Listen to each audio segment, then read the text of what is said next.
Ideas don't become translated into working reality just because their ideas are needed. Sometimes you can be a leader and think that you're not needed because your ideas are not taken. Your ideas have to ignite men's minds. See, your ideas, on your job, they can pay you to play like you have a good idea.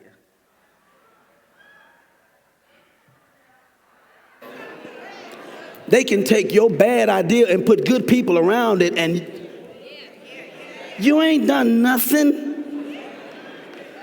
You think you all that because now they're using your idea. Your idea was pitiful, but the people around you made it look good. In God's world, your ideas, watch this now, have to ignite men's minds, because God causes us to daily renew or be transformed by the renewing of our what? Minds. So your ideas are to ignite men's minds. It might not do anything for the way a person feels, but it's going to start working on his mind.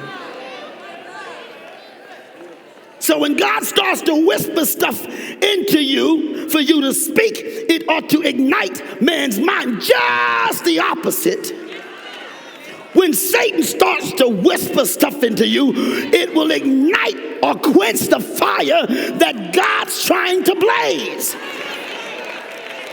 When Job's wife said, "Curse God and die," that came from water that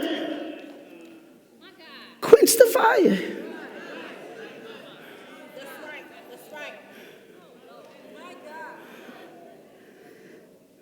I have this great idea.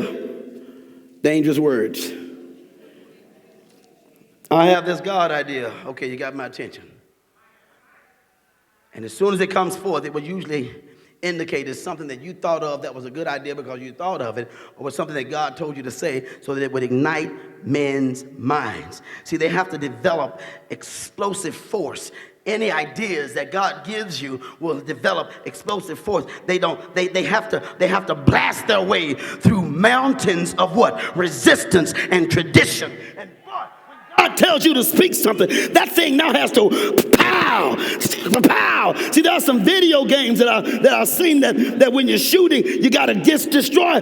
You're trying to get over there, and you, pow, got to blow that up, and pow, you got to blow that up, and something else comes, pow, you got to see. Every time you blow something up, you get closer and closer to your goal, but you can't get there until you blow some things up. When God gives you an idea, it's got to be strong enough to go against resistance, tradition, bad talk, and the vocal minority. And most of the time, our ideas don't make it, because as soon as we get some resistance, as soon as we get a little fight, we get discouraged and say, they don't want to hear my idea. You know why? Your idea wasn't strong enough to fight through a storm. And when God gives you an idea, it's going to be strong enough to push through a storm. Well, I'll just take my idea to another church. All right, now you have invited someone else into being a part of your non-spiritual meteorological experience.